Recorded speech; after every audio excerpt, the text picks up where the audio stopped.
નમસ્કાર મિત્રો, હળવદ ડબકા પ્લેટફોર્મ પર આપ સૌનું હાર્દિક સ્વાગત છે.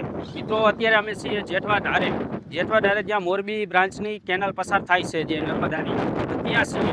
આ કેનાલ જે છે તે અગાઉ સમારકામ માટે બંધ કરવામાં આવી હતી. ખેડૂતોને પાણીની જરૂર હતી, ત્યારે આ કેનાલ જે છે તે બંધ કરવામાં આવી હતી, કારણ કે આ કેનાલને રિપેરિંગ કરવાનું હતું. પરંતુ મિત્રો, જે પ્રકારે આપ જોઈ રહ્યા છો કે જે કેનાલ છે તે સમારકામના નામે મીંડું જાણે હોય તેમ ક્યાં પણ સમારકામ થયું નથી અને પાણી ફરી ચાલુ કરી દેવામાં આવ્યું છે. મિત્રો, આ કેનાલની વધુમાં વાત કરી તો આ કેનાલની બાજુમાં જ એક જે રસ્તો બનાવવામાં આવ્યો છે. કેનાલના અધિકારીઓ તેમજ ખેડૂતો તેમને અહીં ચાલવાનું હોય છે, પરંતુ આપ જે પ્રકારે જોઈ રહ્યા છો તે ઓવરલોડ ડમ્પરો તે અહીંથી બાજુમાં ભૈડિયા આવેલા છે. તે ભૈડિયાના જે કંઈ ડમ્પરો છે તે ગેરકાયદેસર રીતે અહીં જે ચાલી રહ્યા છે. શું અધિકારીને આ ધ્યાનમાં નથી કે કોઈ અધિકારીની પણ આ ભૈડિયાઓ સાથે મિલી વખત ચાલે છે કે કેમ? કારણ કે એક સૌથી મોટો સવાલ છે, અમે એ ડમ્પરો જે છે તે રોકી નથી શકતા, પકડી નથી શકતા કે દંડ પણ નથી આપી શકતા, પરંતુ એને પૂછી તો બિલકુલ સમજી છીએ. એટલે અમે એક બે ડમ્પરને ઊભા રાખી અને ડ્રાઈવરોને પૂછ્યું કે આ જે ડમ્પરો ચાલે છે તેમાં રોયલ્ટી છે કે કેમ? તો એમાં જોયું તો એ કાચી પાવતી જે છે તે એટલે કે બિલકુલ રોયલ્ટી વગરના આ ડમ્પરો અહીંથી ચાલી રહ્યા છે, જેમાં 43-45 ટન સુધીના જે અંદર કપચી ભરેલી હોય છે તે આ રસ્તા પરથી પસાર થાય છે. આ જાહેર માર્ગ, આ એક કહી શકાય કોઈ ખાનગી વ્યક્તિ, પ્રાઇવેટ વ્યક્તિ આનો ઉપયોગ ન કરી શકે, છતાંય ભૈડિયા જે સંચાલકો છે જે આનો ઉપયોગ સતત રાત દિવસ કરી રહ્યા છે.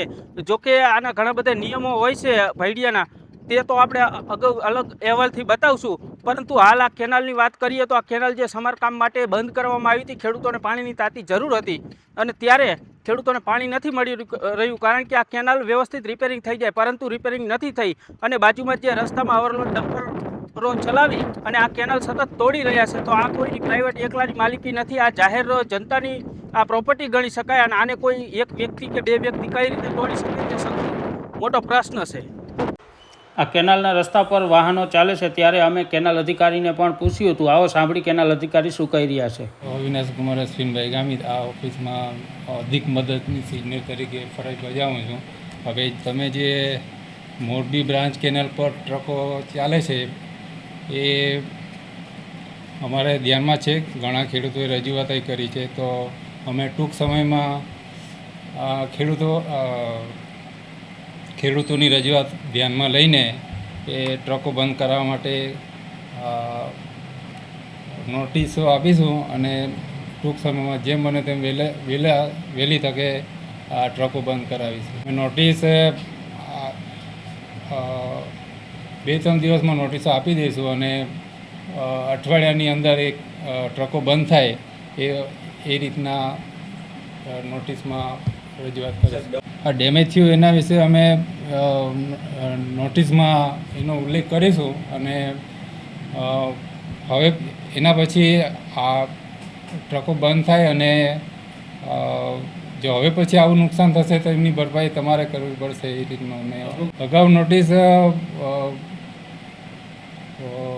એ સમય થઈ ગયો ઘણો, એની પહેલાં આ નોટિસો આપી હતી પણ એનો કંઈ જવાબ આવ્યો નથી એ લોકોએ. કેનાલ સાફ સફાઈ તો અત્યારે જ સાફ સફાઈ થઈ છે અને પાણી ચાલે છે અત્યારે કેનાલ. એટલે મરામતનું ટેન્ડર આપ્યા પછી જ જે તે એજન્સી આવી તેને કામગીરી કરી, એ અમારે એ જોવું પડશે અમારે એ એસ્ટિમેટમાં કેટલા છે. એટલે એ ડેમેજ પાછળની ચેનેજમાં હશે અને આગળથી શરૂઆત કરીને રિપેરિંગ કર્યું છે, તો એવું બને કે પાછળ કદાચ બાકી રહી ગયું હોય. હજી તો અત્યારે સાફ સફાઈ થઈ અને રિપેરિંગ થયું છે, એનું હજુ બિલિંગ ને એ બધું હજુ બાકી છે.